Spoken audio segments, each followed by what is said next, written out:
Welcome back, folks. Mr. Vass here, and we are in what I'm calling Unit 11B, Trigonometric Identities. And that title's a bit of a misnomer because I definitely will do trigonometric identities, but there's a 4-page note packet here, so there's a whole lot more to it than that.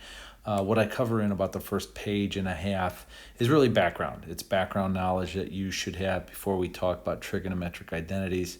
It's stuff you've heard before, but I want to make sure it's solidified and you're able to kind of master some of these background ideas. Okay, let's start and talk about the types of things we did with trigonometry and geometry. In geometry, we learned that similar figures had side length ratios that were proportional. Remember that proportional really means two ratios that are equal. We also learned that if two triangles had two pairs of congruent angles, then the triangles were similar by angle-angle similarity. This was especially helpful for right triangles because they are all over the place. They're the building blocks of many of the geometric shapes that we study, and they have some very special properties. Thank you, Pythagorean theorem. In fact, right triangles are so prevalent that the value of the side length ratios for all right triangles is actually programmed into our calculators as the sine, cosine, and tangent ratios. We were able to use these tools to solve problems like the ones you see here. So these are some basic problems from right triangle trig problems from geometry. Let's take a look here. Let's solve for x with the triangle on the left. So we would usually start a problem like this and say, okay, well, this is the angle that I'm given. This I would call the opposite leg. This is the adjacent leg, and this is our hypotenuse. So let's go ahead and see what trig ratio we use. We've got opposite, we're looking for adjacent, so that sounds like a tangent ratio. The tangent of 25 degrees is equal to 6 over x. We would then solve for x, and we would get 6 divided by the tangent of 25 degrees. And some of you may not be happy with this, but that is the exact answer. That is an exact answer. I've used the equal sign there because I can't actually write that answer as a decimal unless I use an approximate form. Once you plug that into your calculator, you are approximating it because you're only taking the decimals that you see on the calculator. Okay, so there's an answer, both exact and approximate. How about the triangle on the right? We have an angle theta that we don't know. We know the adjacent leg in this triangle adjacent to that angle is 6, and then we know the hypotenuse is 15. So we might look at something like this. The cosine of theta is equal to adjacent over hypotenuse. That's 6 over 15. Well, that really doesn't help us. That doesn't tell us what the angle theta is. We want something that says theta equals. So in order to do that, we have to use our friend inverse trig. And we would say theta equals the cosine inverse of 6/15. That is the exact answer. If you want a decimal approximation there, you can plug that into your calculator and get about 66.4 degrees. Okay, folks, there you have it. That's how we used trigonometry in geometry class. Now, we also looked a little bit at law of sines and law of cosines, but in general, we spent most of our time with right triangle trigonometry. Okay, so as we move into more sophisticated trigonometry, we start to talk about radians. And the thing that I think is really important, the question really important to answer is what the heck is a radian anyway? So I put together here kind of a long bulleted list of the important ideas behind radian angle measurement. Let's go ahead and take a look at these. We'll start with the first one. We have to talk about parts of a circle. An arc is a part of a circle. Arcs have both length and measure.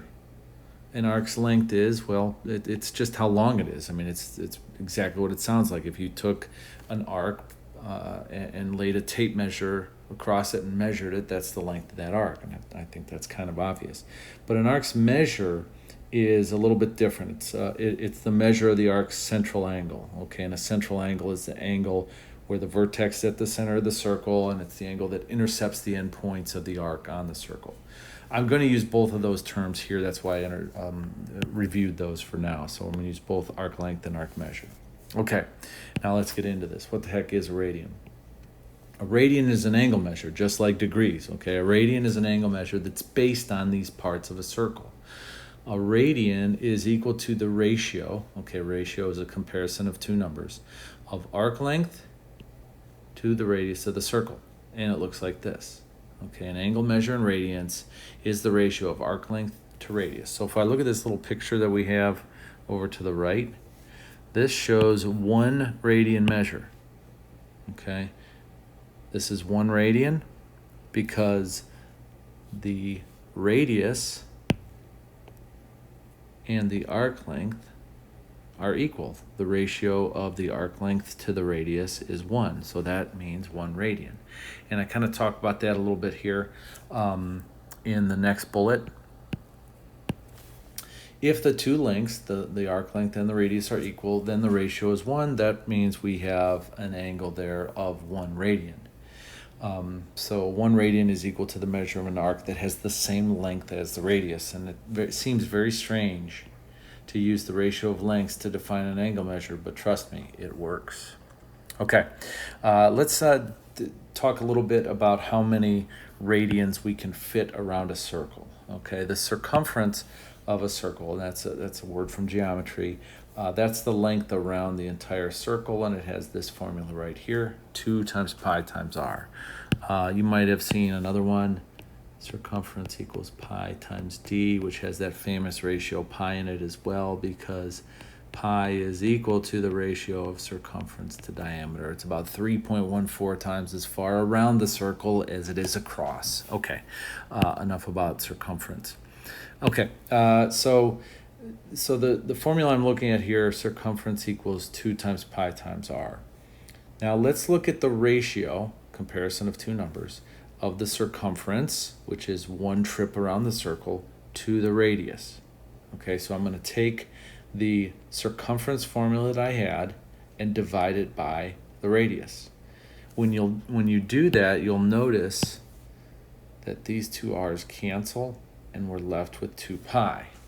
Okay, so that means that the measure of the arc around the entire circle is 2 pi radians. And we know that that is equal to 360 degrees because we're more used to working with degree measures with respect to circle central angles than we are with radians. Okay, so let's extend that a little bit. If 1 revolution around a circle is 2 pi radians, that means a half revolution has to be pi radians, okay, or 180 degrees. We can then cut that in half again. A quarter revolution is pi over 2, or 90 degrees. An eighth of a revolution is pi over 4, or 45 degrees, etc., etc. And those are common angles on the unit circle that you should be familiar with, as well as multiples thereof. Okay, now sometimes it's handy to convert from degrees to radians or vice versa, so I have these formulas for you here. If you have radians and you want to get to degrees, you multiply by 180 over pi. If you have degrees and you want to get to radians, you multiply by pi over 180. Okay, last thing I want to mention here.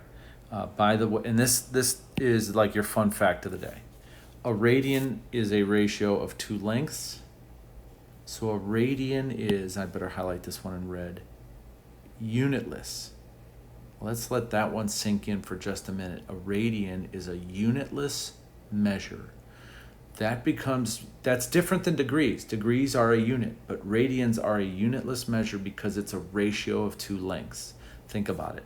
If you have something that is in inches, like let's just say we have 5, writing with the highlighter, that's not very helpful.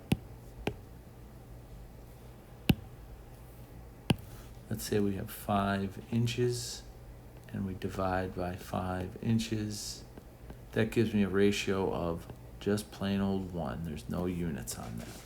Okay, so a radian is a unitless measure, and that'll show up later in physics and in calculus. We'll see we'll see why that matters. Okay, for now it's just a little fun fact for you.